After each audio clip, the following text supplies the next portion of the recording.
Hello, ladies. Yes, I know it's not 10 o'clock, it's 10:30 because I was busy over in the challenge group doing the live talk for day 5 of the 5-day challenge. So couldn't be in two places at one time. Okay, good morning, lovely ladies. Hope you've had a nice warm drink to warm up your body in these cold mornings. I want to start with something that happened in clinic this week. A woman sat, well, Zoom sat across the desk because my monitor's on the other side of the desk from me and said, I think I've got another UTI, urinary tract infection. And the way she said it, tired, resigned, almost embarrassed, told me everything because this wasn't her first or her fifth or even her 10th. She'd lost count. She'd been in this cycle for 2 years. Antibiotics, relief, return, repeat, and nobody had stopped to ask, what if this isn't another UTI? She knows the symptoms well, the burning, the irritation, the urgency, the feeling that she constantly needs to find a bathroom. So she does what she's always done, books the appointment with the GP, provides the urine sample, gets the antibiotics again and again and again. Sometimes they help, sometimes they don't. Sometimes the symptoms return weeks later. Sometimes the tests don't clearly show infection at all. In actual fact, most times. Yet nobody stops to ask, what if this isn't another UTI? What if these tissues have changed? What if menopause is part of the story?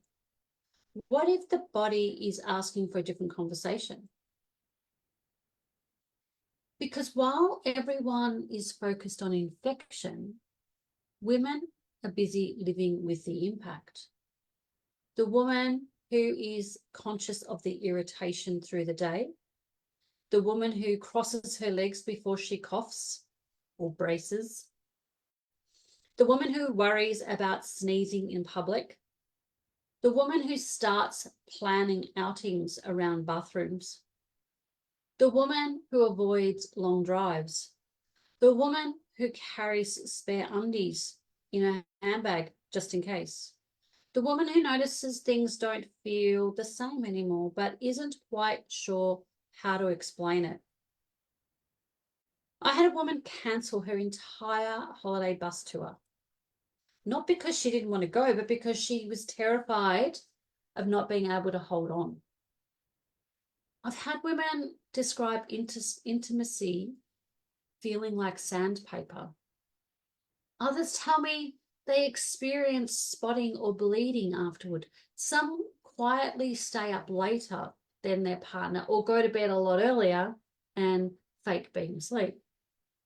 Not because they don't want connection, but because they don't want another difficult conversation about why things are different. And over time, that silence creates distance.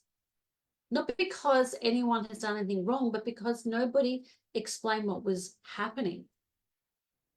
And here's what breaks my heart about this. These women are not weak. They are not fragile. They are not overreacting. They are incredibly capable women who have been quietly adapting their entire lives around a symptom that has a name, an explanation, a treatment option that nobody bothered to tell them about. This isn't acceptable, and I'm not willing to stay quiet about it. I want women to feel more comfortable in their own body. What we're talking about is called GSM, genitourinary syndrome of menopause. The tissues of the vagina, the urethra, the bladder are estrogen responsive. As estrogen declines, these tissues become thinner, drier, more fragile, less lubricated, more vulnerable to irritation and discomfort, which is why symptoms can look like UTI without being one. Which is why antibiotics sometimes help and sometimes don't. And obviously has a consequence beyond this, which is why the symptoms keep coming back. This is not an infection, this is a tissue change. And tissue change needs a different conversation. Here's what I want every woman watching this to hear clearly. GSM is common. It's progressive. It doesn't usually improve on its own, but it is also highly treatable. There are options. There's vaginal estrogen. There's moisturizers. There's pelvic floor support.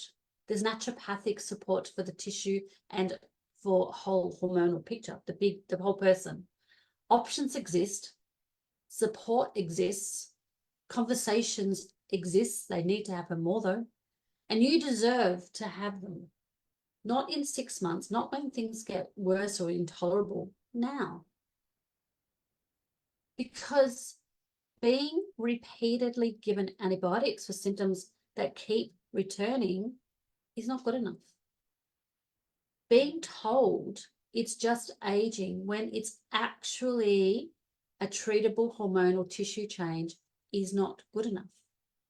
You deserve a practitioner who asks the right questions, who looks at the whole picture, who doesn't send you home with another script and a pat on the back. If anything I've said today sounds familiar, please don't sit with it quietly for another year. Ask your GP about GSM. You might have to educate them a little bit, but ask them about it specifically. Ask about vaginal estrogen. Ask about pelvic floor support. There are physiotherapists that specialize in this. And if you want someone to look at your whole picture, you know where to find me. Book a health clarity call. You know where to find me. You can send me a DM. You can email me, whatever. You can comment underneath here, whatever you feel most comfortable with. Today, I'd love to know, have you ever been told something was just aging and later discovered there was more to the story? I want to know. Have you been told it's just part of aging and then later found out there's more to the story and there are options? I'd love to hear. Bye for now.